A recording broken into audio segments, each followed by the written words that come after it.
And we're live. Hello, everyone, and welcome to episode 121 of Fans of Power. I'm the man behind the mask, Joe Amato, and I'm here with my partner in crime, Tyler T. Rex Baker. What's going on, T. Rex?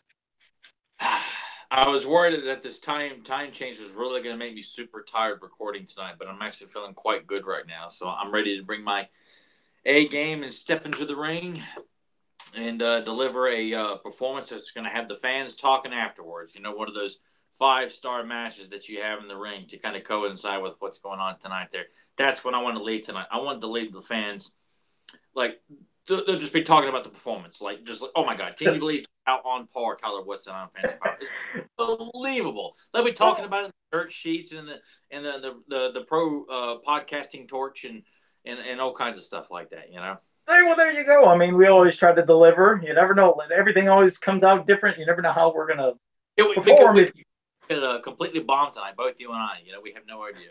Exactly. So first, I wanted to say in the chat room we have Chris Simpson, Third Triumvirate Studios, Jake Juggalo, Chris Simpson, Christopher Dahlberg, Zentron, and JSP. Oh, wait a second. And we got Vito. Oh, and we got Ruth. Hey, Ruth. So a lot of people joining us tonight. So thank you all for gracing us with your pay-per-view evening.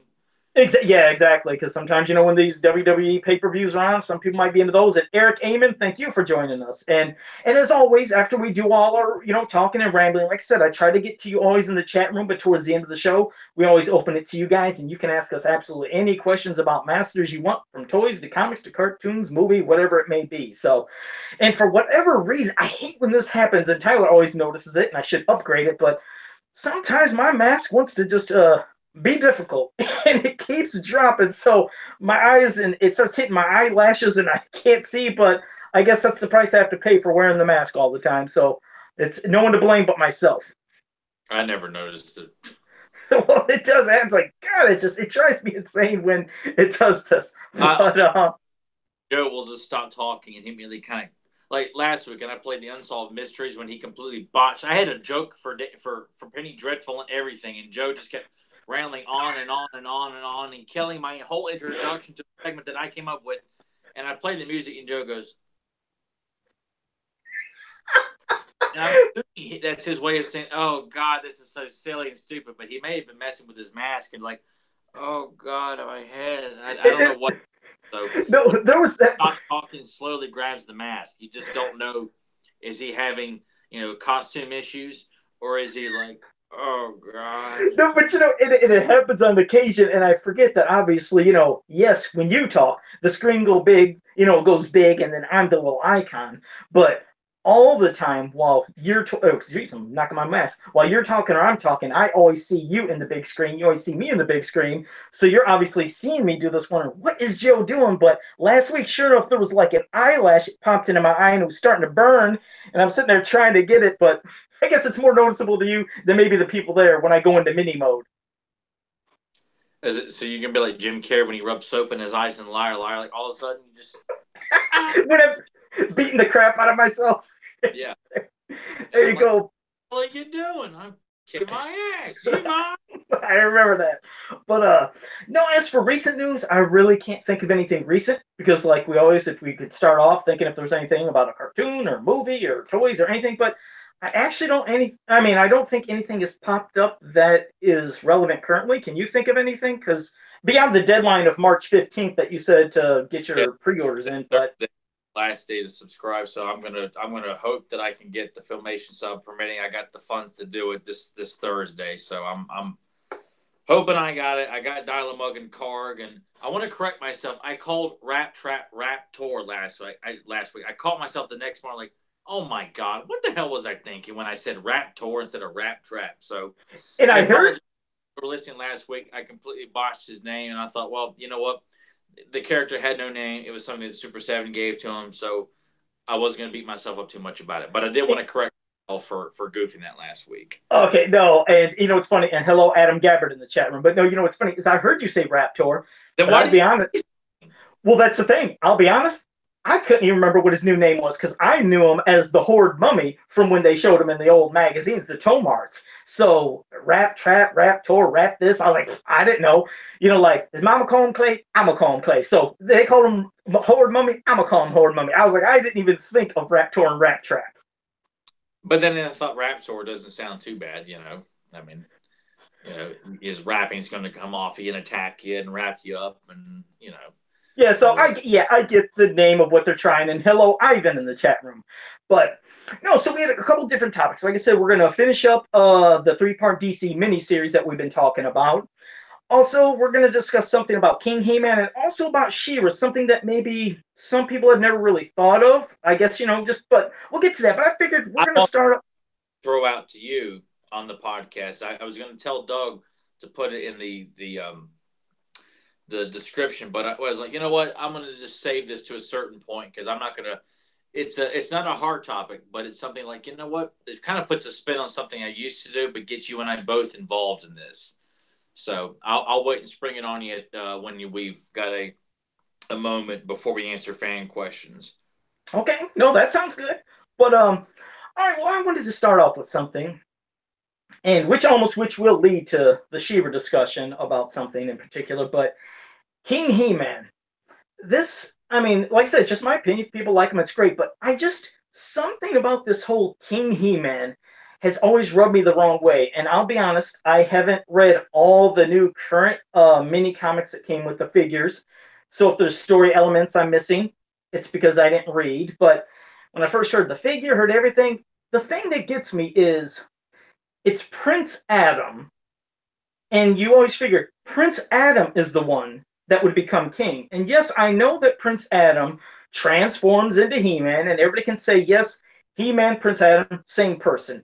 In my mind, I always still see them, even though they could share the same mind, memory, thoughts, everything, I still see them as separate characters. Sure, is He Man maybe an extension of Prince Adam and being more powerful? Some can say that.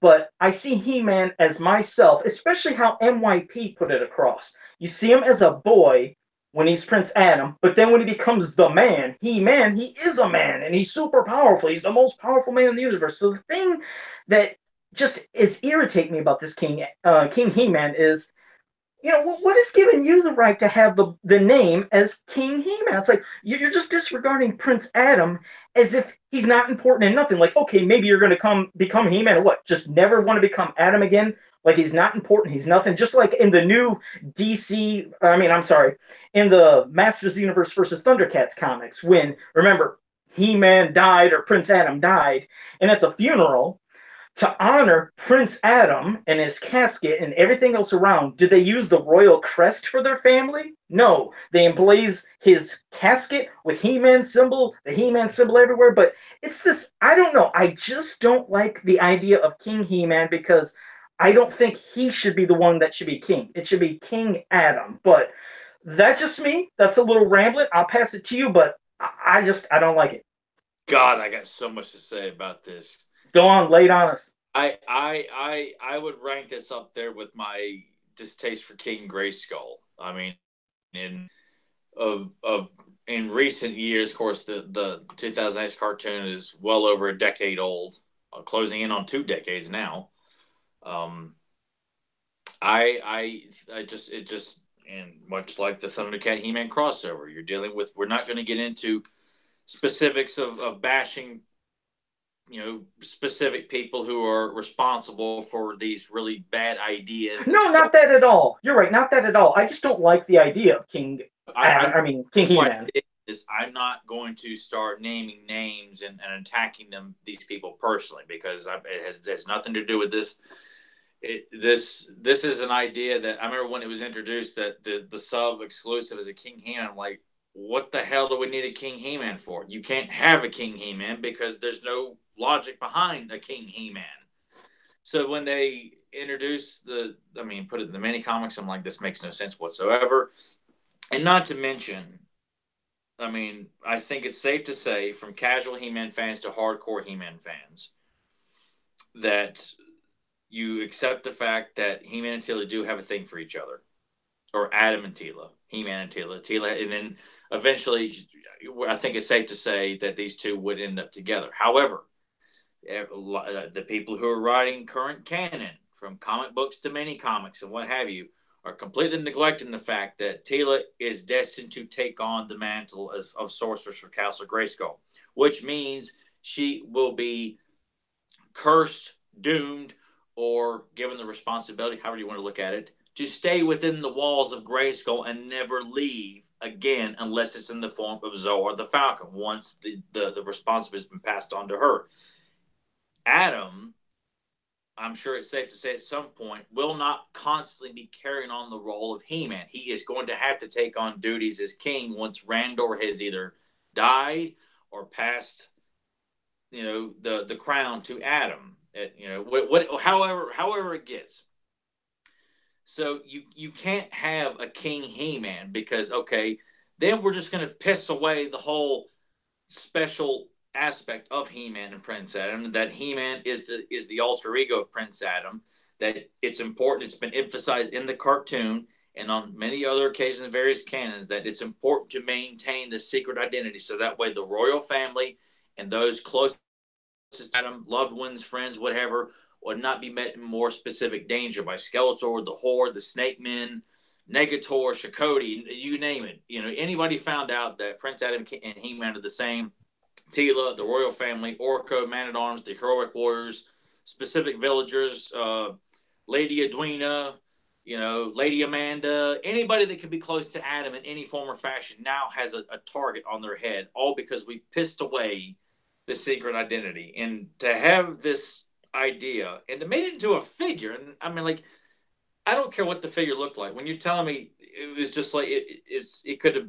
been made whatever, I would have disliked it because you're destroying the whole essence of the He-Man Prince Adam dynamic and what He-Man is and what Prince Adam is. You're forgetting that Prince Adam is He-Man. Like what He-Man does, that's what Prince Adam is thinking and choosing to do. And as Prince Adam, he can't be too brave and too strong and gung ho and intelligent because he doesn't want anybody to have any clue that when he runs off, that wait a second here. You have to make it sound like this is the last guy on this planet who could possibly be the most powerful man in the universe. And to change that up because Skeletor's been defeated, I'm just going to keep my alter ego 24/7 here. Yeah. The hell with Prince Adam. Right. And just give up my identity to everybody here because the writing is just poor and lazy and about as aspiring as a fart in the wind. It was just so it drove me nuts. And when I would see it in the mini comics and people were like, "Oh, this is great," and I'm like, "Do you people not see the elephant in the room here? I mean, not only is the elephant in the room, but it has placed its ass on our heads and just taken a big dump all over us here. How do you not see that you can't have this?" Because, I mean, if you buy along with, and I like the character of Hero, I don't buy him as some jungle boy that they found that was in the original Bible. No. I buy the idea that, obviously He-Man or Adam and Tila, I'd like to think would have like a secret wedding in secret because you can't have, the world know that Adam and Tila have a thing for each other because that means Castle Grayskull, it's always going to be in trouble anyway. But you put an even bigger mark on Tila's head if you find out that she's secretly married or is married, period, to Prince Adam. So that's got to be kept secret, and vice versa. You cannot have King Adam or let it be known that King Adam is married to the sorceress Tila. So that's got to be kept secret. So now you got the idea that Adam and Tila would have a child in secret and that they wouldn't know who the mother is, but Adam would probably say, "I just adopted this boy. I'm going to raise him as my own. He won't have a mother," but knowing full well that his mother is Tila the sorceress, who would be watching her son grow from afar as Zoar the Falcon, or through living pictures or her whatever various means of like watching her son grow up. I mean, that's a story in itself. Watching this very difficult marriage try to be successful when they're both leading two separate lives, worlds apart, and Adam's raising Dare on his own, and Tila's watching from afar. But no. We get this pissed away storyline of we're going to give up Prince Adam, and King He-Man is just going to rule, and everyone's going to be well aware that when Queen Marlena is retired and residing in the royal palace, well, we can just go after her 24/7 because that means King He-Man, since we know that there's a very special connection there. It's It doesn't work in comic books to piss away the secret identities. They do it in movies all the time too, and it doesn't work here. God, I hate it. Like what? Yeah, because like what is the sense of creating it if then years later let's get rid of it? Because we know as in the beginning with Masters of the Universe, it was just He-Man, which was Yeah. great for what the story was as that. But once they introduced the secret identity, it's like now that's something that's really pivotal and important to this whole story in the mythology of Masters. So if you're still keeping it and then now doing new stories, but then let's just get rid of it and have everybody know, it's like you guys aren't getting the point of it. And plus the whole thing with think of that. Think of now if he's King He-Man, and he's just disregard. Okay, no more Prince Adam. Forget Prince Adam. Think of that. Think of if you are known as the most powerful man in the universe, you have this gigantic target on your back where Skeletor, every evil forces from other worlds are always targeting basically He-Man. They know he's the man that tries to protect Grayskull. He's the one that has, super powerful and is in their way. Well, now that you are permanently King He-Man and you still would have targets on your back, think about since you gave up being Adam, the times where you could possibly, like, don't you want to relax? It's like we said in a real early podcast a long time ago. I was like, there's been times where he's Adam, and Adam, just as Prince Adam, doesn't want to fight.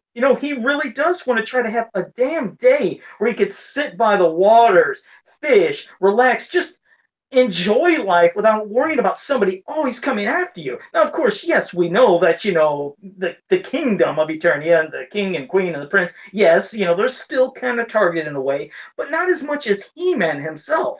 So now that you are permanently He-Man and you don't even wouldn't you want to be Adam? Wouldn't you still want to be the man that, my God, can I have some kind of peace? But just to give up the title and the moniker and everything, as this means nothing and Adam means nothing, it's like I couldn't stand it more than anything. Just this thought of just permanently King He-Man. It's like you didn't deserve it. You don't have that right. If Adam would have never got the sword to become He-Man, it would be Adam who'd be the king. It's like, oh, but now because I can become super powerful He-Man, I'm gonna be King He-Man. It's like, but you don't deserve the title. It doesn't make sense. It just like it's just lazy piss poor writing, and people who had no business writing stories for He-Man didn't get the character. They don't get proper storytelling, and they certainly didn't get the dynamic of what makes the secret identity alter ego idea of Prince Adam and He-Man and such an important piece of the mythology. They're forgetting that everything that He-Man does in Diamond Ray Disappearance, Price of Deceit, Secret of the Sword, Disappearing Dragons. I have a question. Question from actually JSP in the chat room, which I'm glad he's saying this because JSP, remember your question later when we discuss She-Ra and a certain thing about her. He says, do you guys remember in which episode that Man-at-Arms referred to He-Man as Adam? I don't. I'm passing that to Tyler. He's the Filmation expert. I do not know that.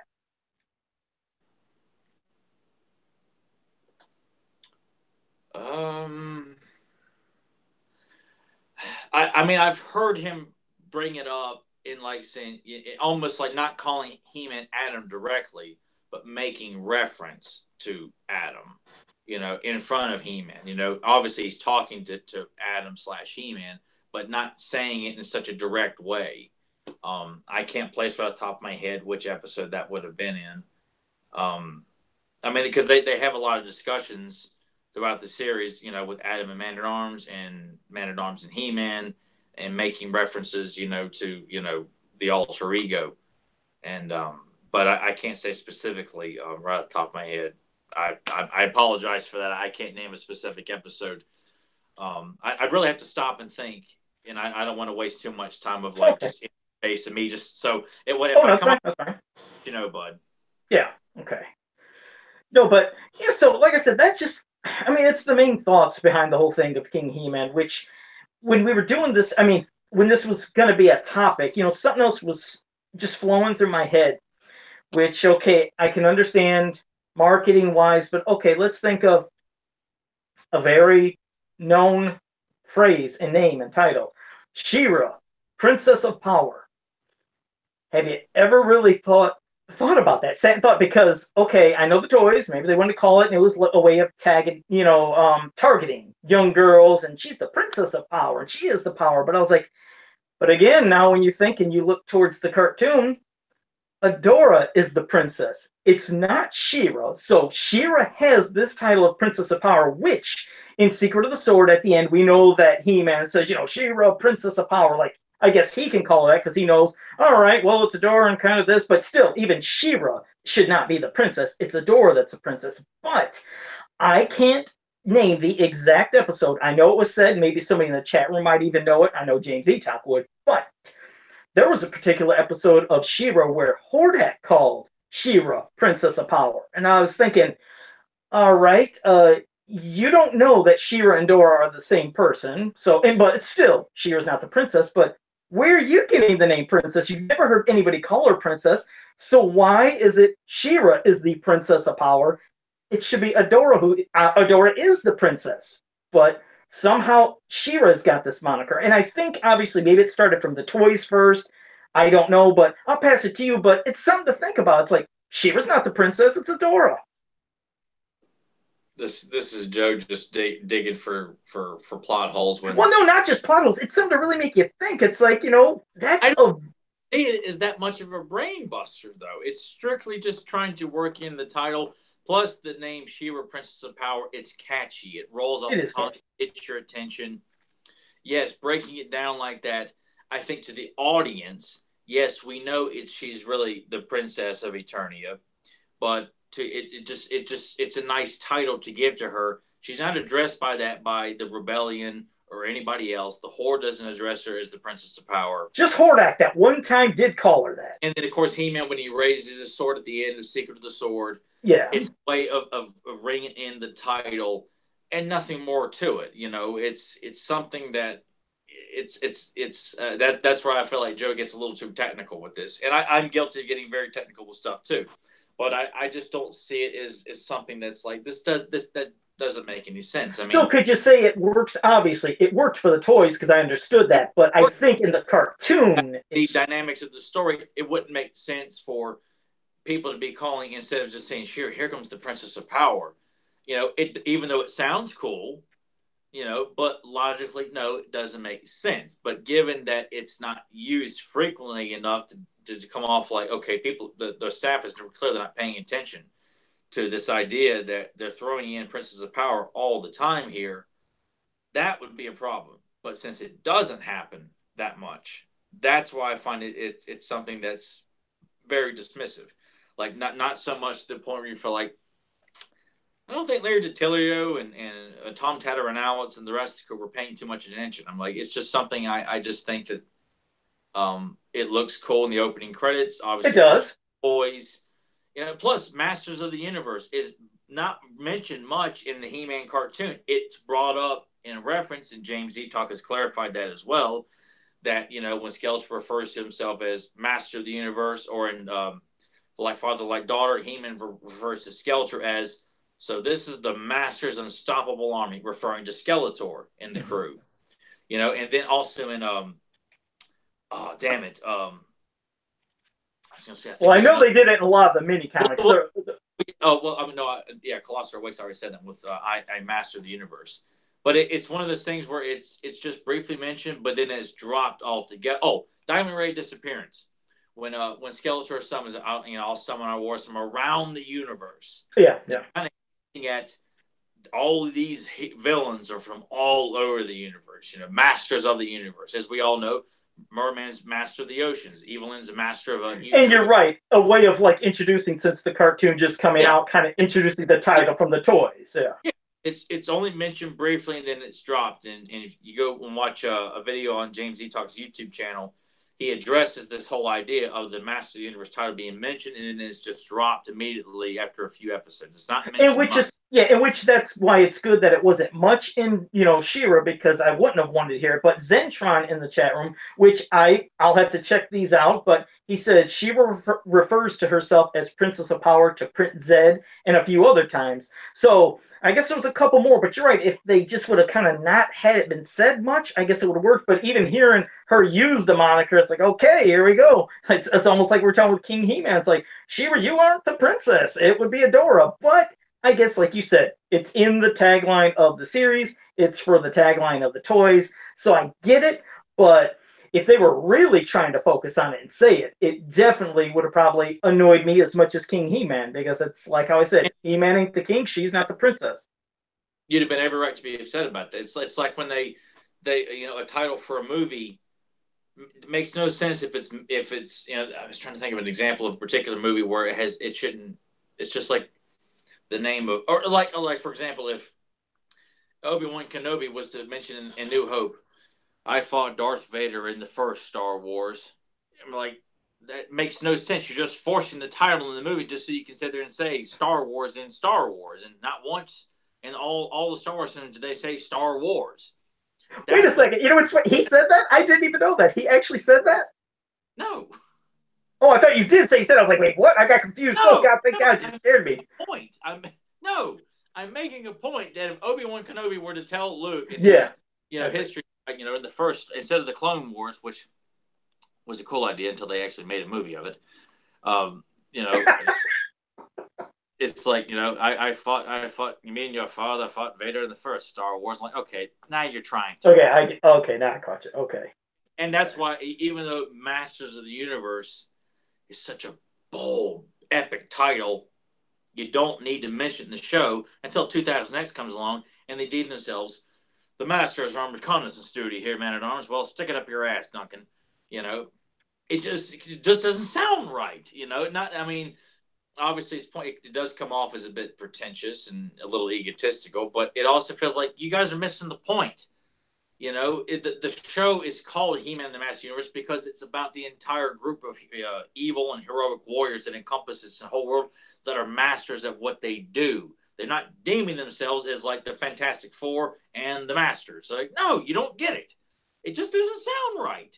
Yeah, because So, beyond even the early point before, and it just felt like you're trying to work the title in, and you know what, you're falling on your face every time.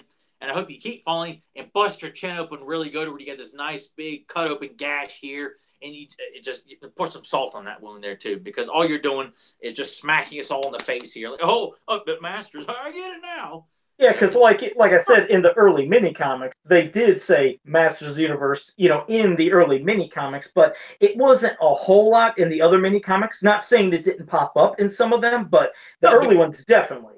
we're not going to, that's the title of this story. This mythology is called Masters of the Universe. We don't need the same thing with like Star Wars. And I was trying to think of another great idea of like a movie where the title says it all, but they don't use the title in that movie. Yeah, because I was gonna say there's one I love that they do say it a lot actually, where they, the Goonies, they say that a bunch, yeah, but not mentioned a whole lot. Like even when they mention it, you realize like they are called like kind of like us, Mikey, the Goonies, rejects. And then they don't say it till a little bit later on in the movie, unless you watch like the deleted scene where they stop by the convenience store and yeah. Oh, and then Troy remembered yelling, yeah, "Hey, you Goonie!" Goonie. Yeah. But I mean, sometimes it works and sometimes it doesn't. But you almost feel like a title that's as ambiguous as Master of the Universe is. That's just that you're setting what the scale of this show. It doesn't need to be mentioned in the show. You don't hear the sorceress, mention Masters of the Universe and stuff like that. You don't hear, I mean, yes, there are examples of Princess of Power, but it's a very small number of times mentioned in that series, and it wouldn't make sense, Joe. I mean, I agree with Joe. Does not make sense to shoehorn the title Princess of Power anytime She-Ra makes an appearance in front of King Gruff, or going to visit Light Hope, where she decides to stop at Devlin again. Right. It just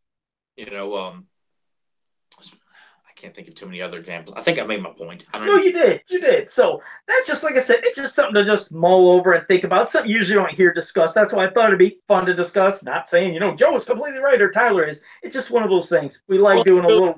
And if he were to say, "Well, here on the New Adventures," or constantly referring to what they're dealing with, me and the Guardians are going on some new adventures, or just finding some way to shoehorn new adventures into every what getting tongue tied. It wouldn't make any sense.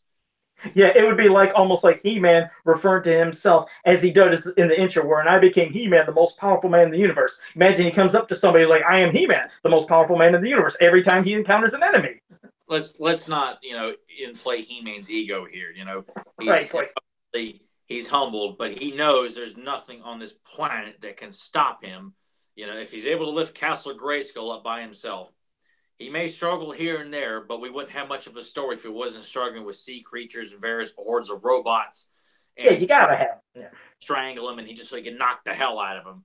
That's what I said. And You got to have your hero at some time be well, of met course, with something that can stop them. Otherwise, it's like okay, they win so easily every single time it comes on. That's why you want to see them in a dire situation. Like, oh God, how's he going to get out of this?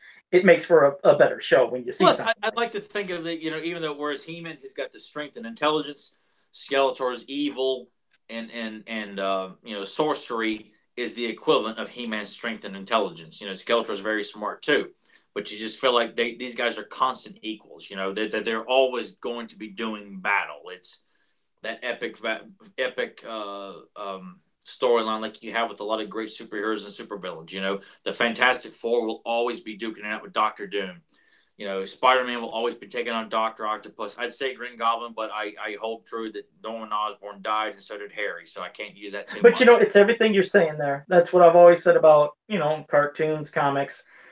That's what makes them so great is because obviously they're not real life people like you and I that can age, and just go away and look older. They're timeless. They're supposed to be eternal. They can always have these battles, and you always see them one way or another coming back to fight Lex Luthor and like you said, Kingpin and whoever else it may be from whatever universe. And sure, we know that they've had them age in all sorts of Marvels, DC, whatever, but they usually bring it back at some You point. But yeah, get away. I mean, they've done it with Kingdom Come, and they've done it with a wide variety of other stories and alternate universes. This could work with He-Man too, which is why I've always been behind the idea of hero. Hell, I got a whole wall dedicated to the idea of hero. right. So I like the idea. It can work. A much older, kind of gruffer, but very intelligent. And I always felt like the idea of a King Adam. God, I better not get used to saying King He-Man. Ugh. But the idea of a King Adam and raising Dare, and then knowing one day he's going to have to pass on the responsibility of the power of Grayskull, and he'll be deemed hero. That alone should tell that he knows what his son is going to be gearing up for at some point in his life. That at some point his son will have to take on this responsibility. As a father, knowing what He-Man has gone through and with Prince Adam's troubles of dealing with dual identity, letting people down, It makes for better options. Like you said, you could have a story that would entail around that, and then if they still had another ongoing one with just He-Man as it being yeah, He-Man, yeah, keep the He-Man story going, the ever-going battle with He-Man, Skeletor, the Horde, and the Snake Man.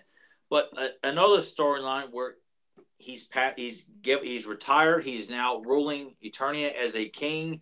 His wife Tila is residing in Grayskull in secret and raising Dare. And you see him grow up as a child, and knowing as he's watching that one day his son is going to have to learn what it means to defend this palace. sure. What the meaning of Grayskull, that he may have to take lives at some point to defend the power of Grayskull, his mother, himself, friends, That's what family. I liked with the little, if you will, taste of something different when you think about issue 13 of the Star Marvel comics, back in the day when, He-Man was supposed to have been dead, and you see in the future where Adam is now like, on the run, a lot of the other, heroic warriors, but Adam has a beard. So you've seen Adam as being older, you've seen Champ look older. Tila is the sorceress, I believe, of Castle Grayskull at that time. So it was interesting. But like you said, if they could add side stories with one as one as the other, I'm into that. But sometimes when they just kind of like stick to one main storyline, disregard some other stuff, and Well, create yeah, things that just, being clever by killing off certain characters. Like, oh man, look yeah, how ballsy we are. We killed the sorceress. Like that god awful DC storyline where the sorceress is dead, Skeletor's rolling, but somehow he decides I'm going to leave Prince Adam alive, and I know he's He-Man, hoping he'll come back and want to fight me again. Makes no damn sense. Sorry for the cussing, but it's just one of those things. Like you guys have no idea how to write He-Man. It's just like why do they keep putting people in charge who really clearly don't have a passion for this property, but they'll hire any hack someone who just wants to make a name for themselves. They don't care what they do to this beloved property here. Just trying to get in the doorway so they can really so they can write the Green Lantern Corps or whatever, and they don't care how they piss all over this. Yeah, and yes, two things. One, yes, Chris Simpson, my mask is falling. It is. It's going down further and further. Sorry. And also, Adam Gabbert in the chat room said, I know, but I want you to say, who did the artwork in back of you, Tyler? All on your wall. Axel Jimenez did every bit of this. I've got 1, 2, 3, 4, 5, 6, 7, 8, 9, 10, 11, 12, 13, 14. 14 original illustrations, and I've got Kevin Sharp there, and I've got some more of his in my bedroom as well. But all this is all Axel Jimenez, all original ideas and artwork that I came up with for him to illustrate for me. All right, there you go. And Axel does, obviously, as people have seen, amazing artwork. And Axel did work on the mini comics that feature King He-Man. And poor Axel. Makes it good, but it doesn't make King He-Man a plausible idea to be in the mini comics. So if Axel hears this, I know sometimes on occasion he listens to the podcast, so I hope Axel doesn't take offense to that, because Axel does good. However, I cannot get behind a King He-Man idea. I cannot, and I will not support that, and I will not support the unnamed one, at least not the version that we were given in the Classics toy line, which I may use that for a future Unsolved Mystery, because I do not buy the idea that it's just an evil Orko, a Trollin, you know what? To think about some of the most hyped up things when people were thinking, oh man, what is this unnamed one going to be like? What's he going to look like? And they're like, oh, you better get ready. This is going to be, you guys, I tell you, you're not ready for this. And when they revealed the unnamed one, I remember just everybody was like, what? Huh? That's it? I mean, talk about just, like you said, waiting for Survivor Series. What the hell's going to be in the egg? And here comes the gobbledygooker. You might as well say the unnamed one is the gobbledygooker of Masters of the Universe. What a letdown. I'm like, I do not doubt that there are, obviously are evil Trollins, but I was sick and tired of this idea that all this extra emphasis on Tralla in the bios and mini comics, like, stop it.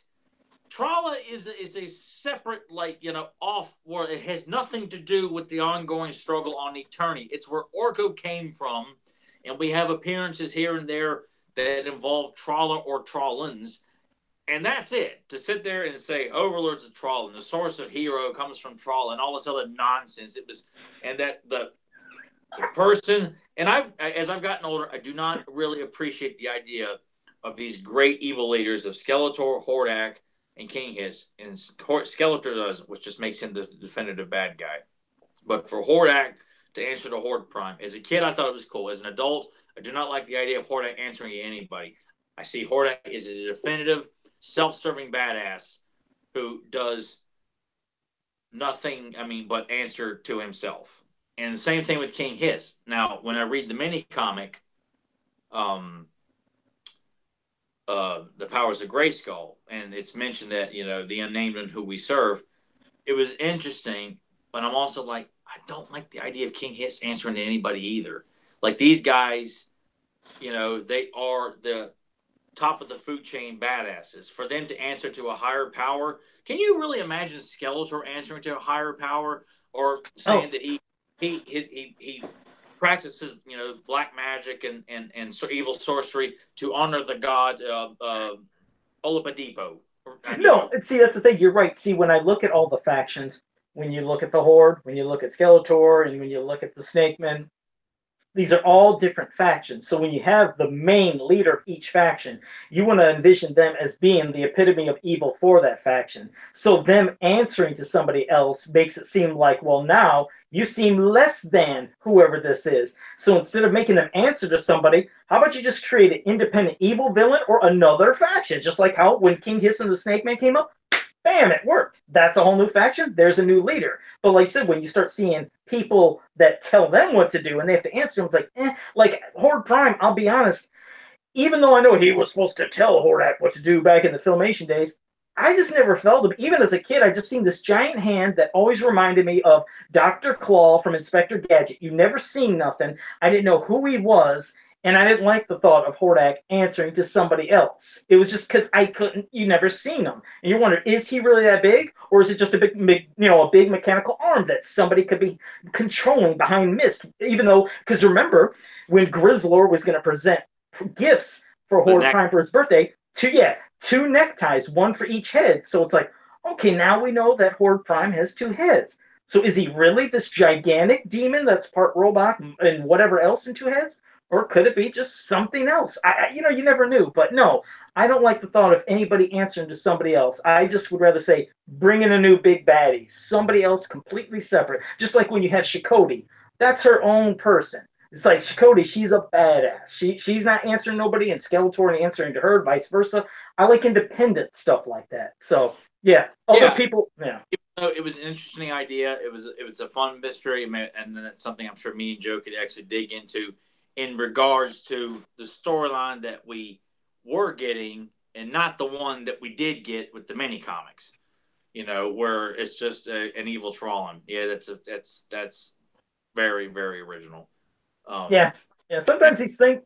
it's actually that's one of the Actually, I think that was the only figure that I got in the subscription that I left in the box. Oh, really? I think I took out the mini comic it came with so I could look at Axel's artwork. I put that figure back in the box and I never took it out again. It's still in the box. I hated that figure. You know, Decker and King Grayskull I did take out of the box as well. I was just trying to okay, I'll put them somewhere in the back because I just disregard them. But I did take those out of the box. The unnamed one, I just thought it was so insulting because there was so much hype around getting the unnamed one because of the one mention in one panel in one of the last mini comics that fans have had fun discussing, and we get this very uninspired idea of an evil. That's what I mean. When you have an Fuck. anticipation, you're right. When you have anticipation for something and you're envisioning, I guess that's the thing. You're expecting something so amazing that it's just going to absolutely blow your mind. So the thought of, okay, like you said, way back when we were kids, we heard the name of the unnamed one. Guess you never really thought twice. It's like, oh, okay, we heard it, but I guarantee he wouldn't have looked like that if they ever showed him back in the day. He would not have looked like some goofy evil Tron. So you hype it up and you give us this. It's just like, okay, the thing, just as a quick example, like everybody's like, I wear a mask. Take off the mask. It just ruins the mystery of things. Because here's the other thing. Think of Horde Prime. We've never seen him. And I would love to get the reactions from the fans in the UK. Because remember, they had their UK stories with Masters of the Universe, Princess of Power, and New Adventures. And they showed their version and vision of what they thought Horde Prime would look like. Now I remember fast forward years later to when here comes the internet and eBay, and I ordered some of these magazine comics from the UK, and I see Horde Prime. I was like, it's kind of cool because for me, I was like, hey, he looks like a Sectar or something because I love the Sectars figures. But some people didn't know that it came from the UK comics, and when they seen the Horde Prime figure, the one with the head based off of the UK version, and then the other head which is based off of a background image which was not actually Horde Prime's head, but it was like something in back of it or some nonsense, and then they took a red Hordak head and put it on there or something. I have him covered up by everything because to Yeah, me, that's not Horde Prime. If anything, I look at him as like an Imperial Guard for Horde. yeah, that's what I mean. It's different. So that's what I mean. Even Horde Prime, it's like people have always wondered what does he look like. So in the UK, I wonder what the fans thought initially when it was first shown to them. If they thought, "Dear God, what is this crap I'm looking at? This is what Horde Prime looks like." You wonder if they would have been just as mad as others are when they see other reveals. Like I said, for me, it just kind of worked when I got the comics years later. It's like different, but that's what I mean. You're making this imposing sounding character, and you get this and it's like nothing ever will live up to somebody's expectations, because we have such, I guess, high, expectations and visions in our head of what Well, we then think. again, when you have a character that's presented as literally larger than life, and you shrink him down to a figure that's the same size as everybody else, It's like, yeah, it's like, man, it doesn't work. We didn't need a Horde Prime figure. I didn't think we needed a Light Hope figure. Now, Light Hope was very well received with his design and everything. But me personally, I'm like, I don't need a Light Hope figure. I don't need a Horde Prime figure. It was no, just like there are characters that transcend physical form, essentially. Part of I, it was, I mean, especially Light Hope. I don't need a figure of this beautiful rainbow beam I didn't of like that. Yeah, If the I Crystal didn't want to see it. I did not like the Light Hope figure at all. I just like you're right. I always seen this mystical light and this force and energy, and it was just like you felt like you're in this just great presence of a spirit of yeah, something very powerful. That did it for me. But well, that's all right. Well, there. That's our rambling about all that because you know how we do. We love sidetracking, but that's what the show is about. It's good. So we'll do our discussion now on the last part of the DC miniseries, which will then go into Tyler's question he said he has for me, and then of course questions from you guys. But now we finally got, and just to let you know, no, this is not how Joe takes care of his comics. This is an extra one I got in a lot. My issue 3 is in good condition, so I figured why take that out of the jacket when I can just take out this one that's all kind of ripped and everything. I But don't have a hard copy in front of me here, so I've had to review it online. So you'll have to because did get the third copy out of storage. So okay, uh, well, as we know how it left off, they finally got, all 3 talismans, and they can go for now the 2 halves of the power sword, which will become one, and then Skeletor, of course, will, become controls Castle Grayskull and Eternia, but it starts off with Zodak. Zodak finally figures, okay, now he's always, in the background, never does anything, but he's gonna have to intervene this time because if Skeletor does gain control of the power sword, it's not only going to destroy Eternia, it would destroy like one of the universes. Because I noticed he didn't say like all of the universe, like the universe. It's mentioned so many times. This might have been the second or third time within the series. Like you remember in the other issue when Merman. He loves his home world of Eternia. That's why he'd like to control it. And he says, unlike Skeletor, who's from another world or the multiverse. And they bring that up in this again because you find out the one who's behind, who's been pulling everybody's strings, is Daemon, however you want to say his name, but it was that one demon I referred to earlier in one of the other issues. Well, he's the one that's been like setting up traps, doing things. So Zodak's basically letting He-Man know why would it be Skeletor that's doing it if Skeletor is the one that's sending you on the mission to get get these talismans and get the power sword for him. Why would he create all this stuff in the way? But it's Daemon, the one that's doing it. And at one time when he encounters Skeletor, he likes to let him know that this is my world that I want to conquer. Like he wants him to go somewhere else or send him to somewhere else because you find out Skeletor has destroyed, well, maybe I don't know about destroying the actual planet itself, but he's went through many worlds through the multiverse that he's conquered. And I don't know if Skeletor basically kind of said, destroyed billions of people and took over so many worlds. But this is the Skeletor that I've told you before. Like when somebody says, given the choice, would you want the Skeletor that's from another dimension that's just hell bent on conquering, destroying, and gathering all the power he can? Or would you rather be blue skin Keldor who becomes Skeletor? No, I'm going to stick with this Skeletor. This is my kind of Skeletor. mine too. So it's all the way. This is just pure evil. I don't want to know origins. I just want to know this is a demon from another dimension that is coming everywhere. And now he's set on Eternia and getting these power swords because he knows the source of this power is something stronger than he's ever felt before.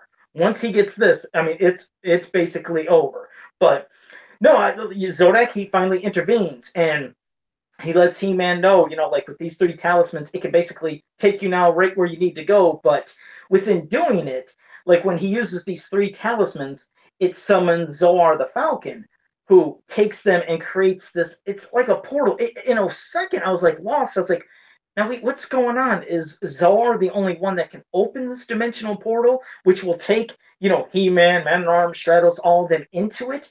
Or, that's the part where I got confused. It's just how sometimes they'll do the storytelling, but I think that's what they got from it, which then takes them, I don't know if that was when they went directly to Castle Grayskull, because then you see the other parts with Skeletor and Daemon, or Daemon the Demon, where every time I say that, I think of Daemar the Demon. That's why I try to watch how I say Daemon. Well, hell, it's a He-Man podcast. You can get away with calling him Damar if you want, just for the hell. Yeah, because I was like, I think I know what's going to happen at some point. But no, even Skeletor finds out about, Daemon, and then Daemon's the one that they both, like, in a way, played each other, because Daemon thought he was using Skeletor the whole time to get to these, but Skeletor basically outsmarted him and knew that Daemon was doing that, so he outsmarted him. But I'll pass it to you with some of the thoughts, but no, it was kind of cool to see how when everything started going at Grayskull, some things were like for me left open ended, like with Manny Faces when he was outside of Castle Yeah, Grayskull. which I just took that as like, look, we've got this other character we're working in. Because I mean, because Triclops and Trapjaw don't show up in this miniseries, but Manny No, Faces is part of that lineup. So almost you kind of wonder if Manny Faces when they're doing this miniseries was probably like the one of the few newer figures that was being brought to their attention because he's the only member of the next year's cast of characters. Because Ram Man's not featured in here, I don't believe. no, he's not. Yeah, I don't think I I've seen him. No, no. yeah, I mean in any of the first or second Oh, none parts, of the issues. No, Rayman wasn't in any of these issues. 83 character from that wave of characters that shows up in this book, which just kind of makes you feel like that was a character that had already been pretty much well finished in development, and they suggested, can you work him in somehow? And it makes sense. I mean, not as the most plausible way, but to have many faces, like the narrator's even telling you, he's showing up at Grayskull. He's not quite sure why he's there, but resides there until you come to realize that he shows up with Beastman, and Skeletor knows of his alternate personality of becoming a monster and uses the power sword to unleash the beast side of Manny-Face's personality to attack He-Man. So it's just trying to work this new character into the story, but it still works because we're still going back to that whole idea of Skeletor taking control of Manny-Face's alternate personality as a monster and using it for his own purposes, which we've seen in the mini comic and in the Filmation series. It's a storyline, and in hell, in 2000X when Beastman took control of Manny-Face's. That's a storyline. It's been used a lot, but damn it, I like it a lot. I like that idea. Do it once, but don't do it again. But it's a fun way of introducing Manny-Face in this series because it's been done quite well. It was the thing that kind of like got me in a way was remember Castle Grayskull, the power of Grayskull is what pulled him into there. Like you said, it was like it was meant for something, but I was thinking it wasn't Skeletor that pulled him in, I don't believe, from what I remembered. It was just Grayskull that brought him in, but then of course, like you said, Skeletor then uses the Well, monster. I took that as like the narrator is telling he doesn't know why he's showing up, but obviously Skeletor is responsible for bringing him there. At least from my perspective, like Manny It, Face doesn't quite know, almost as if like Skeletor knows I've got to get Manny Faces here. I will just use some telepathic magic of some kind to summon him here, and then when the time is right, I will bring him and Beastman in once I've gained access to Grayskull here and use his monster strength. I mean, I'm just coming up. It's not no, explaining. no, yeah, it's good. Like you said, it's just you're It's open ended. Just it let me. is open ended because you're right. I mean, I can understand how he might have got there. I remembered I kind of got a little confused with why he got sucked in, but all I know was what was kind of cool is when they all got sucked into Castle Grayskull. You know, He Man, Man at Arms, Stratos, Tila, and of course He Man. There's like all these doors that were like presented in front of each one. I love that because it really builds up to the tagline of the box: "Fortress of Mystery and Power." Yeah, I like that, and I think that's because it like It's plays. really cool to have them running into all these traps in this castle. I'm like, that's what you kind of expect to be running into in Castle Grayskull, unless you are well aware of what's in this castle. Even the heroes are going to fall into all the mysteries of the castle because Yes, it's pretty much left. No one's in here. If you break it in to this castle, you better be ready for anything. Pretty much. exactly. And what I like is it seemed like I thought, at least the way I took it, that the castle is messing with maybe parts of their heads of maybe some ways, either things they like, are known for or fear, meaning like when Stratos opens the one door and he doesn't know, what's around, he starts flying. And what happens with flies sometimes? Boom, they land in a spider web. Yeah. And he's entangled in a spider web. Tila, she ended up in some kind of maze because Tila usually knows where she's going. She is you'd think that's like maybe a way of screwing with their head, like, okay, you're always knowing when you're going, what you're doing, but now you're stuck in a maze. Like you have no clear path of where to go and what to do. Like, she's not used to that. She's strong headed, as you know, and this very strong headed and a strong warrior. She knows what she's doing. Man at Arms, I like that he got presented with a whole bunch of weapons in front of him because he's, the master with all these different weapons and everything. But he just what was weird about Man at Arms is he just mysteriously poof disappeared, and I was like, all right, so I'm waiting for him to come back later. He never did though. Now Tila, she's getting tired going around that maze. Like I have gone everywhere, I keep going the same spot. But then she finally, boom, she catches what's going on and she busts through the bottom of the floor. She figures if I can't go around to get the hell out of here, maybe I can go downwards. And when she goes downward, boom, she's encountered with Skeletor. But so yeah, he, I mean, as you know, Skeletor is good. He does get that sword. He does get the power. That's when, like you said, he brings in Beast Man finally to pop up, and then Manny Faces and uses the monster mode. Which I don't know if you noticed, I like the look of Manny Faces in this with this crazy kind of like, yeah, it's different. It's like a weird kind of helmet in this dome. It's like covered with glass that's in front. So I thought that was a unique look. But of course, even Manny Faces, as He-Man kind of knocks him back and talks about, of course, him with his power vest. I don't even think we've seen Manny Faces no more. But No. when He-Man gets into a battle with Skeletor, it not only to show what we've seen and eventually seeing some of the other like the record books with the whole thing with the trap doors and moving the chair and stuff. But in this one, Skeletor like does the trap door thing where He-Man's gonna fall down, and Tila grabs a spear, throws it, He-Man catches it, and as he's going down, it stops him from all falling in the hole, and he flips. The classic commercial. That's what I was. Because it's been so long since I've looked at these comic books. That's what I was gonna say. Old vintage commercial with that beautiful animation of by Filmation, by the way. Yep, and Filmation did that commercial, by the way. But that's what I thought of. I was like, wait a second. So when the commercial, came out, they did the same thing with the whole thing. Throw the spear, catch this, boom, zip up. I loved it. But that whole trap door thing when Skeletor's sitting on the throne, He-Man comes in unaware of this trap door that Skeletor's figured out. I just love seeing the use of that in some of these older stories. Hell, like in one of my favorite Golden books, Sword of Skeletor, when Skeletor pulls the rug out from under He-Man and he falls to the trap door to encounter He-Man.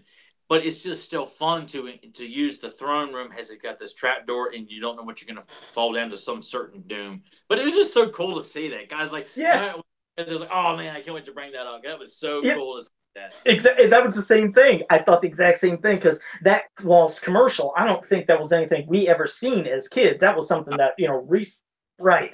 So to see it, I was like, damn cool. But yes, towards the end, you see that, yes, Zoar the Falcon gets the sword away from Skeletor. They defeat Skeletor. But they kind of left this open-ended. Like the last paragraph is the goddess saying, but first I seem to recall some of your allies, allies wait beyond. Yeah, in rather compromising positions. And shall we see to their needs, my friends? And it has a question mark because, like you said, Stratos, we see no more of him. You don't know what happened to him. Man at Arms, and of course, even Manny Faces. Yeah. But what was good, and this was not me. There was no, hold on. What I like is there's a letters section towards the end of this comic where people would write in, and I always like when people will like mention certain things. Like this is remember way back in the 82, whatever the hell this was. This is 80.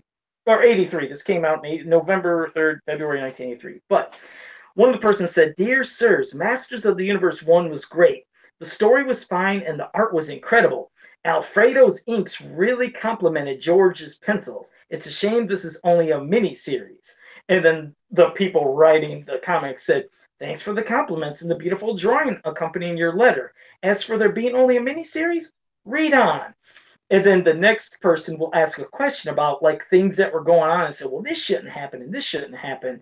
But then their response was, nice try, but no dice. DC has produced a special series of mini comics that will be packed in with a whole new group of Masters of the Universe heroes and villain toys. In one story, The Tale of Teela, you'll discover that Teela is a mystical extension of the goddess. But I like that you were finding out stuff in this, comic that, wow, there's going to be more. So they were talking about all those ones that we know Mark Texeira did the drawing for, which you did start finding out. But, I like looking back. If you guys never have it, if you have this or you haven't looked in a while, look at the letters section in the back. It's kind of fun just to see what, kids wrote as, or anybody was writing for about Masters and inquiring stuff. I think that's probably the best of the miniseries is the third part. It was. Because I like exploring that mystery aspect of Grayskull and everybody's kind of running off doing their own thing and dealing with the castle's powers on their in their own way, Yeah. and the use combining the power sword and everything. Zodak getting involved, seeing elements of the castle being used and things like Hmm. that. It's a fun. I mean, the whole miniseries is good, but that Yes. third part, it's a fun ride, and you're like, God, man, this is. And there's morons at Sony just are not doing their homework at all, and they keep hiring people who don't, give a rat's ass about He-Man. They'd rather do battle suits for Tila and nonsense like that. So And this is just like I said, it was a beautiful three-part miniseries, and this hasn't been released in any volumes by Dark Horse yet. They haven't done these type of comics yet, have they? no, no, That would be no. great. Dark Horse did, of course. Marvel has the Star Comics. DC's got these. You've got both of the flagship companies have dabbled in He-Man comic books. So, kind of makes you wonder. How is that going to work? Does Marvel still hold on to the rights to Star at all? Like, do they hold all that? Because they did Thundercats. They did Muppet Babies and They even Droid. did I think Over they did Sectars, and they did Sectars too. Yeah, so they did a bunch of '80s toy lines, Marvel and Star did. So I don't know. Anything's possible, Yeah. that I mean, Because it would be great. I mean, it'd be great to have all of these because, like I said, there was the Superman versus He-Man one. There was the preview comic that was in one of the earlier DC comics. There's this three-part series, and like you said, if they were able to do Star Marvel along with all the Golden Books, everything else, but I mean, it would just make for an amazing another volume of stories that fans would probably love to I see again if they never need to have. be. I don't think all the Golden Book stories from the soft cover Super Adventure books and the hardcover books, they all need to be one giant collection. Oh All this God, gold. it'd be great. It would be great. It'd be the Golden Collection, but yes, it would be Yeah, great. yeah. To have all that accessible. Boy, that would be very. I mean, you look at all of them online, but to have a nice big hardcover edition and to have all those stories accessible, all this comic book accessible.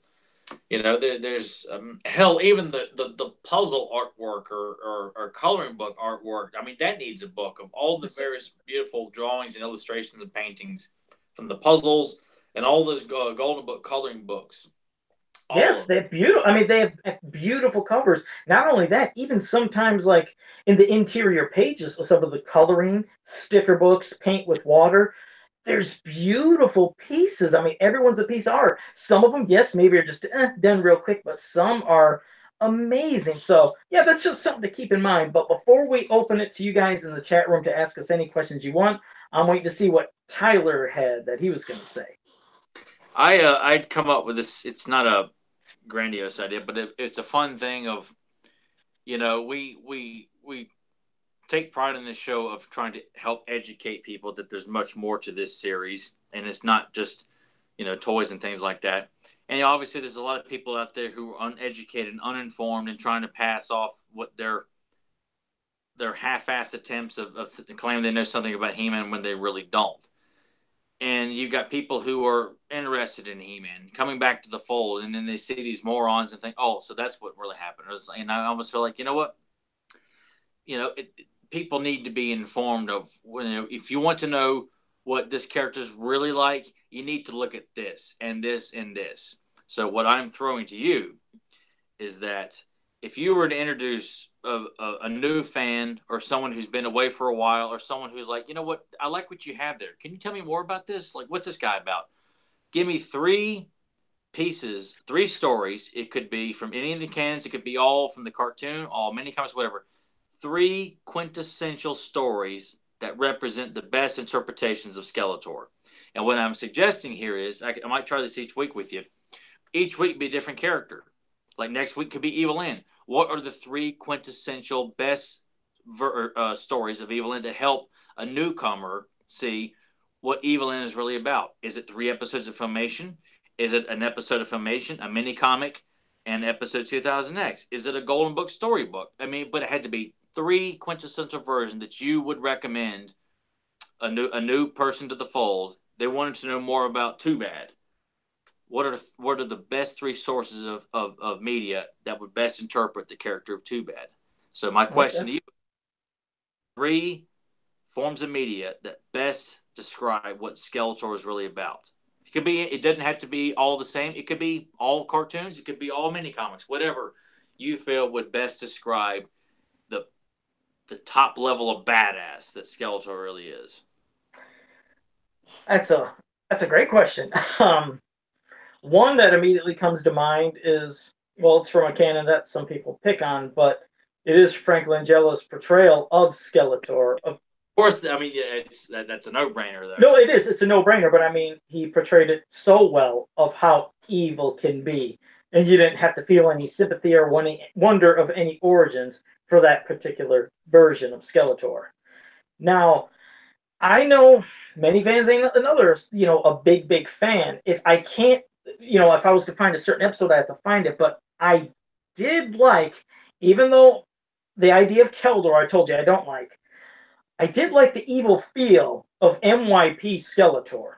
If there's a particular instance where he did something, it's not immediately, I guess, flashing in my mind. I guess some of just the power was, I liked, which others hated, is when, yes, we know Merman was crushed and, made to stone from Snakeface looking at him. But the part that people hated, which I loved how when Skeletor got back, to his power with his staff and basically with a little wave of his hand or Havoc staff, bam, Merman was brought right back like nothing, because it showed, damn, that's how powerful Skeletor is. So that is something that immediately came to mind as an act of power, and I would look out for this guy, which I hated how they just kept having him just getting taken over and crap happening to him in MYP, but that was one. But see, the other one is like, I liked how Filmation started with him because he felt evil as hell. I mean, he felt very evil until it started got hammed up in the later seasons. But I mean, obviously, not every NYP episode was a classic. Not every one, yeah. So, but that's the whole point of it, is that you want to point people in the right direction. That like this episode got it right, whether it's all NYP, all Filmation, or a mixed bag. You want to verify that, what, if you thought Filmation was silly, watch this. Yeah, because it's an act sometimes. Even if obviously, yes, he gets defeated every episode, a certain act he does is memorable. When he was able to get the Korodite fashioned and put that onto his, chest, and and after my own heart here. Yeah, and when he says, "Now I have the power," but when when he did that, I was like, oh my God, he is now going to go toe to toe with He-Man and maybe be just as strong as him. So those are three memorable moments of Skeletor that I guess if people want to see to know what this guy's like, those are three moments. See, this was not planned. Joe had no idea I was asking this question because Evelyn's Plot, the live action movie, and the book, the Sword of Skeletor, the Golden Book Sword of Skeletor. I would recommend those, and of course, there's a whole legion of great episodes where Skeletor played very well. But Evelyn's Plot, the movie, and that book, I would say watch the movie, watch this episode, and read this book. And if you want to know what kind of character Skeletor is, these best depict him very well. Now, there's some good moments in NYP, but those are the three that come to mind for me that I just, from a visual standpoint and a storytelling standpoint, doesn't get any better than that. I like your choices. I like that. No, it's fun. Yeah, that's something we could do every now and then. I like that. The next one, I'll just let you know. I'll just spring it on you. Okay.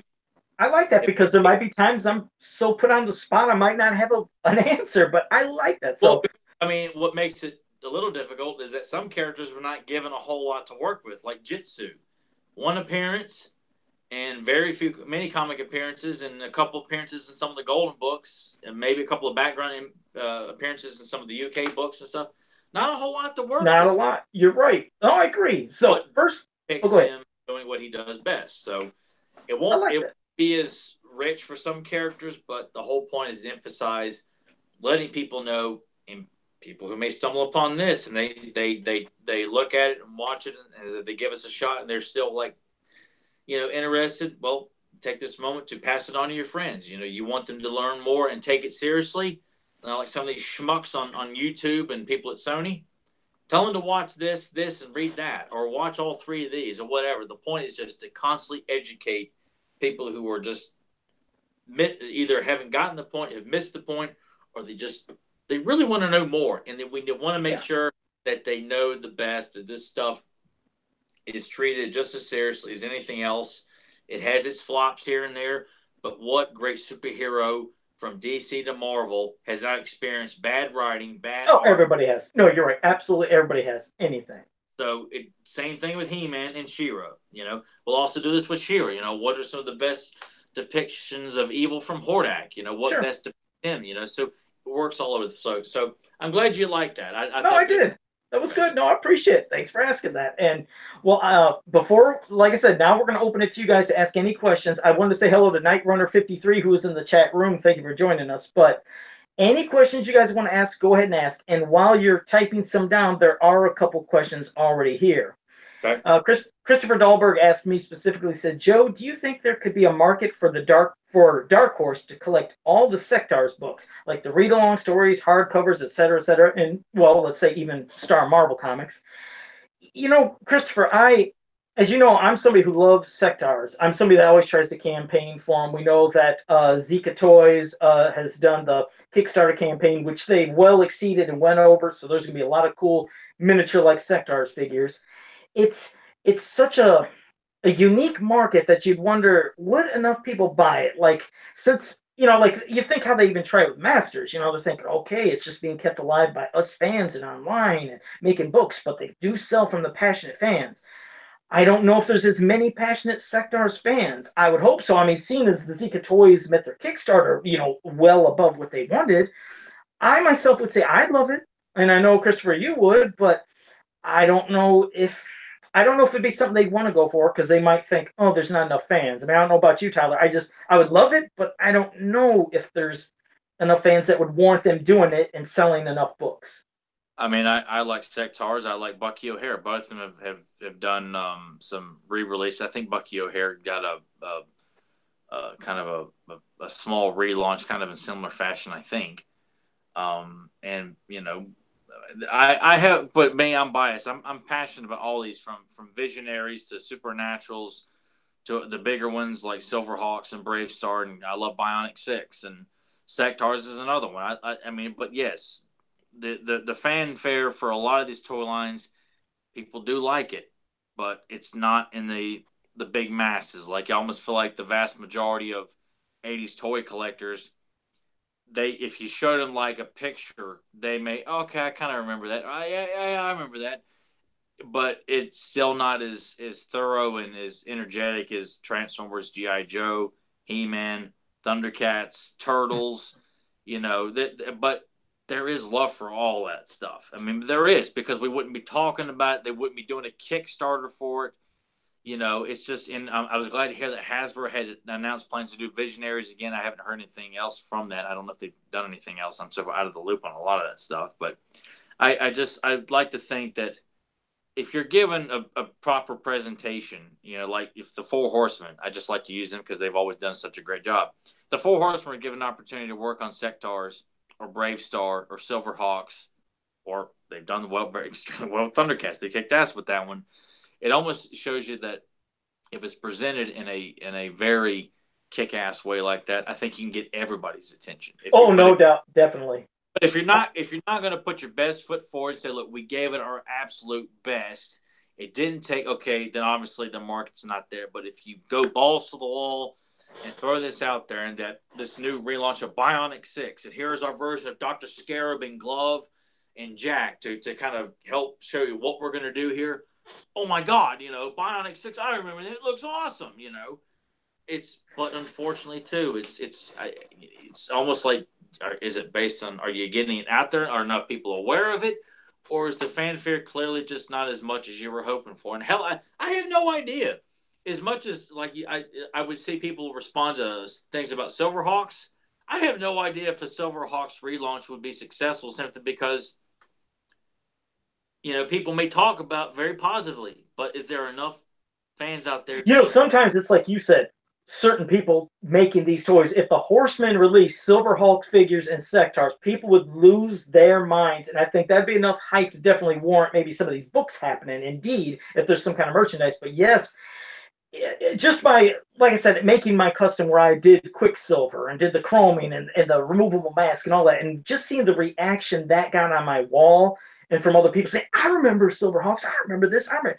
Yeah, I think the hype. If Little Joe can get that kind of like response from a custom, I can only Yeah, imagine if Four Horsemen, if they did it, people just lose their mind. Same thing with Sectars. So no, thank you for that question. It is a great question. And okay, Third Triumvirate Studio says, do you think Sony was actually planning to do the Masters of the Universe movie, or were they engaging in a show of pre-production to maintain their film rights? Well, I know that runs out in 2019 anyways, but what do you think, Tyler? I think they're a bunch of idiots. I think that they've been doing a lot of talking. I'm sure it's almost like it's kind of the popular thing of the week. Well, let's do something with that Masters movie we've been trying to get off the ground for a while.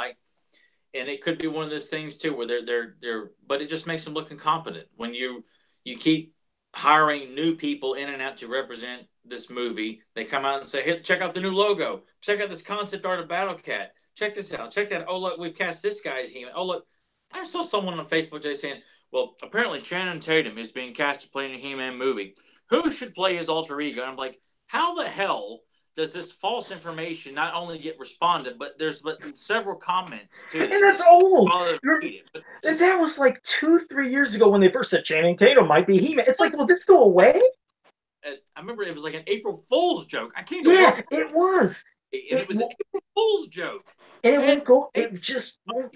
you do know it's April Fool's. We're like, oh, thank God. But the thing is, people don't. There was so many people that still were sharing. Joe, look at this. Joe, look at that. I was like, that was April Fool's. And then sometimes they were showing me months and months later. I was like, would you look at the date? That was April 1st. That was an April Fool's joke. It just won't go away. That's why I hate when they do that because now everybody thinks it's going to happen, which But no, leads to more stupid posts. completely incompetent. They're doing a Venom movie that's going to suck just because they've got the rights and they don't care if it's not quality. They've got the rights because they're morons and they're going to use it. The same thing with He-Man. However, it's clearly not important enough as making a Marvel movie. So I think at this point, I think they're just, I mean, look, we are less than a month away from them starting to shoot a movie that has no final script, no director, and Tyler, apparently, remember though, remember what everybody says. It's happening this time. Definitely happening this April. It is going to be shooting. So yeah, get ready for not happening.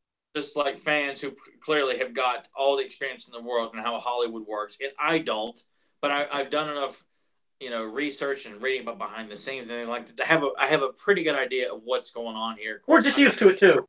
We've said this before. We're used to this happening for yeah, years and years. yeah, So it's just people who are just like, oh, but they know different.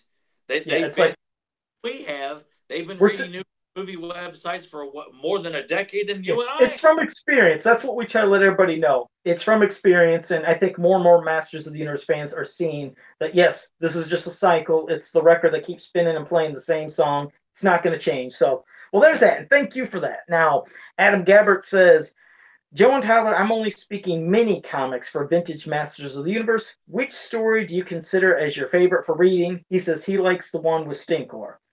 Well, oh boy, I'm glad you did that because I was going to say there's two I like, but because I love Clash of Arms, but I also Man, yeah, Clash. It's always gonna be Clash of Arms, no matter what. yeah, from like I said, I love that. I love the Search for Keldor. Those are like two of the ones that I remembered as a kid reading so much because there was so much action going on in both comics with the different, whole list of characters and things that was going on. In one, you get to see, like you said, Fisto basically being the star of the comic, but then you see Whiplash, like not only Jitsu, but you see Clawful, but Whiplash being basically the star as the evil warrior leading that comic because he could have killed Fisto, and it wasn't until He-Man shows up at the end to save the day with a pistol out of all things.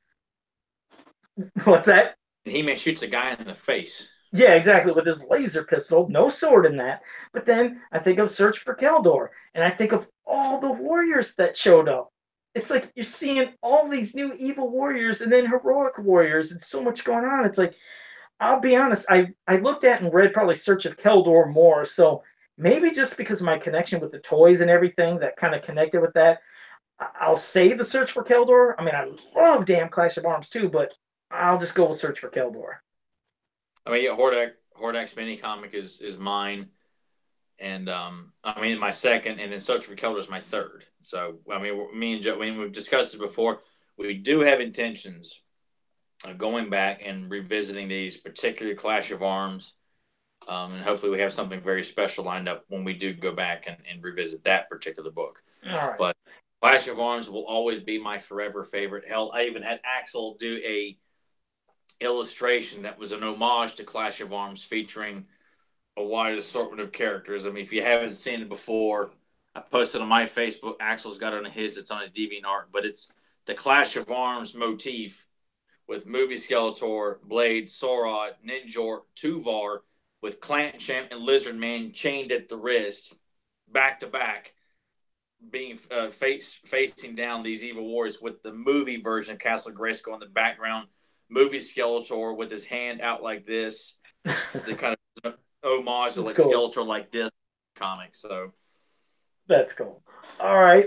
Yeah. Well, JSP retracted one of his messages, which I thought I'm going to try to remember what he said before he retracted it. I thought he said that when he were talking about the whole thing about He-Man being referred to Adam, I thought he said it happened in the arena, and it was like 5 minutes 58 seconds into it where he said something like, thanks for turning into He-Man, Adam. So when He-Man, that is right. Yeah, and because he's talking about we have know what to expect from Om. Like, so yeah, I mean, but I kind of just took that as, it's not necessarily talking, I know the scene he's talking about. Yeah. Okay. No. All right. Well, see, I didn't offhand, but I tried. He said he accidentally retracted it. No problem, JSP. I'm trying to make sure I got to everybody. Chris Simpson, no blasphemy. He says Clash of Arms doesn't make sense. Oh, the blasphemy. We can't hear this from you, Chris Simpson. I mean, I feel a hate crime coming on right now. He's being banned from Fans of Power 8 now. I find out that his is like, well, my favorite is He-Man the Power Sword, because the cool thing is like everything without Kylo's name attached to it. Yeah, well, remember Chris Simpson, because he said something. He's like, why didn't Skeletor have someone guarding the door? He-Man just walks in. No, He-Man blasted through on Stridor. He came bursting through those doors. So, hell, if there was somebody guarding it, they weren't going to be able to stop him. So, He-Man riding on Stridor, I don't care where you're at. If He-Man on Stridor wants to get in, they're going to block it. Exactly. Strider was a strong son of a gun too, as we know. So yeah, nobody's going to stop that mechanical horse and He-Man from coming through there. But no, we like razzing you, Chris Simpson. That was fun. Night Runner 53 said it's crazy. Those were the two mentioned. Those are the ones I remember the most as well. Oh, it's cool, Night Runner. Well, yeah, that's what I mean. Search for Kildor, Clash of Arms. Those are two of the best mini comics. And let me see. All right. Well, that was pretty much all the comments for now. So, which is around the same time we usually almost wrap it up. So, yeah, thank you for all the interaction, everybody. Again, every week when you do this, you give us questions, we'll answer them, and anything else you want to do. Just like I said, we always like having you be part of the show with us. So, Tyler, what do you have to recommend or anything else before we wrap this episode up? Just seems logical why I haven't done it before, but if you enjoy me and Joe, our discussions, we also do another podcast once a week called Beyond Retro. If you enjoy discussions on classic 80s and 90s films, television shows, fads, video games, and things like that, we are joined by Nathan Kennedy. And the three of us sit down each week and discuss a particular movie, a series, or a wide assortment of classic retro stuff. And some of it kind of, newer, but it's also retro-like as well. So if you enjoy your weekly dose of Fans of Power, but you like to hear more discussions from us, we do another one. That's available on the Beyond Retro Facebook page, Beyond Retro YouTube channels, as well on Facebook as well. So if you like to hear us talk, you can hear us talk twice a week if you would prefer. So if you want to hear some more fun discussions about 80s related stuff, check that out as well. I also recommend checking out He-Man.org. I also post links to all the episodes on that website as well. Helps. That's where actually you had to use my research to revisit the third issue of the miniseries on the website. So that's if you don't have it, you can always go to that website as well and check that out. Check out Axel Jimenez's artwork, Kevin Sharp's artwork, Joe Amato's customs, and I was trying to think. I highly recommend. I make it anybody that listens to this. You know what? If you know somebody who's moderately interested in He-Man, make it a point to put together 3 forms of media to help pique their interest in the show. And it doesn't have to be Skeletor, but make it a mission as a listener of the podcast. If you listen to this frequently and you enjoy what we have to say, make it a mission this week. Someone who's who could be interested in He-Man, or someone who's a little bit uninformed, and you want to make sure you keep them on the right path. Put together a trifecta of the best of a He-Man or Skeletor or Evil-Lyn, or if they like kind of out there characters, put together the best of Trapjaw, the best of Too Bad, or the best interpretations of Beastman or something like that. It's spread the word. Let everyone know that it ain't all just a bunch of goofy Geico commercials and Family Guy making fun of the stuff, or I love morons. Family Guy. They're really bad humor, trying to make a name for themselves at the expense of this unbelievable mythology.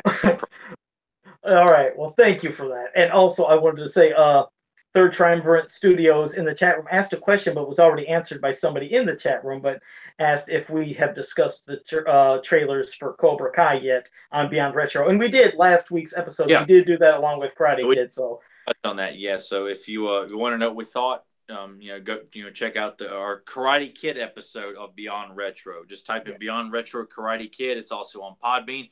If you like to download this and listen on your car ride home, Beyond Retro is available on there as well. So you've got Beyond Retro and Fans of Power both to download for audio purposes, and view us both on YouTube as well. So yes, and I myself, if you ever wondered, I have an actual twin brother.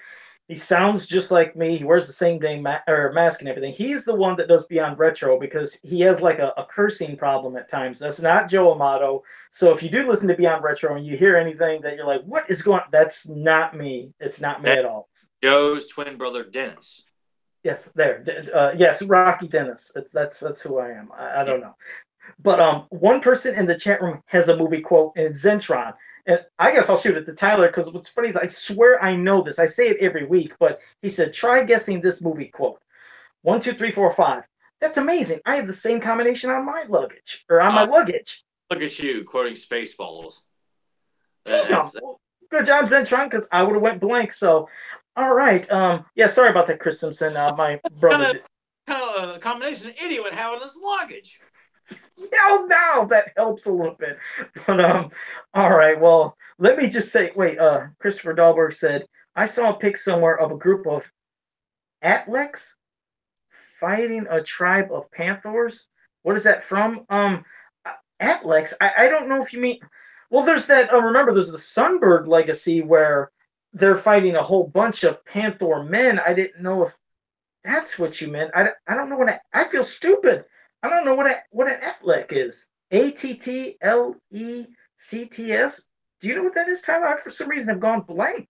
All right, say it again now. He said he saw a picture of a group of Atlecs fighting a tribe of Panthers. Where is that from? Oh wait, there was that stupid downloading comic, the digital comic that they had a couple years ago that DC or whatever was putting out, the ones you can only get online. And I thought that there was a bunch of Panthers in that, but I don't know if that's what you're asking. I'll be on it, or be honest. That you didn't see that at all. Oh, wait a second. Wait a second. He left a B. Oh wait, he did another post underneath. I saw a pic of somewhere of a group of battle cats fight a tribe of Panthers. Okay, that was underneath his first one. He left the B out. Okay, thanks for that, everybody, for correcting that. A bunch of battle cats fighting a bunch of Panthers. Can't say I'm familiar with that. Like I said, maybe in the download stuff, maybe that was that, because even in the Sunbird Legacy, hell, the download stuff was just trying to get over all these goofy ass ideas. It was part of the New 52 He-Man with Sir Laserlong.